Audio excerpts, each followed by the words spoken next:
আফগানিস্তানের আনুষ্ঠানিক সূচি ঘোষণার আরও বেশি অনিশ্চয়তার মুখে পড়ল ভারতের বাংলাদেশ সফর।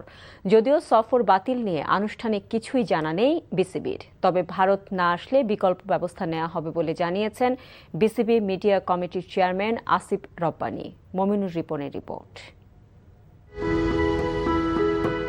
ভারতের বিপক্ষে আফগানিস্তানের 3 ম্যাচের টি-20 সিরিজের আনুষ্ঠানিক সূচি ঘোষণায় কার্যত বাতিল হতে চলেছে ভারতের বাংলাদেশ সফর।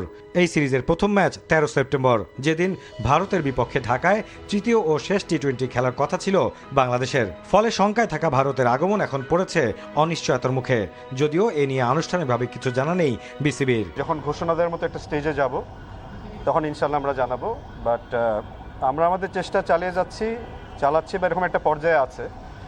এখনই কি অবস্থায় আছে এটা আমরা, আমার মনে হয় আরও 2-4 দিন গেলে বা এটা আর কিছুদিন গেলে আমরা এটার একটা আপনাদেরকে কনক্রিট আপডেট দিতে পারবো। ইন কেস যদি আমাদের অন্যভাবে চিন্তা করতে হয় স্লটটা নিয়ে, আমরা সেটাও আমাদের প্ল্যানে আছে, আমরা সেটা চিন্তা করব।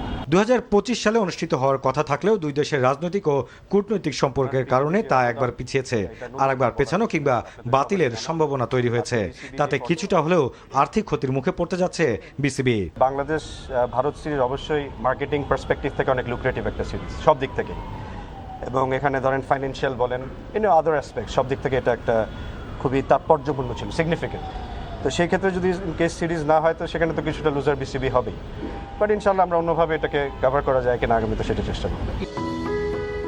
বাংলাদেশের বিপক্ষে 3টি করে ওয়ানডে ও টি-20 সিরিজ খেলতে 28 আগস্ট ঢাকায় আসার কথা ভারতের। Mominur Ripon, NTV news, Dhaka.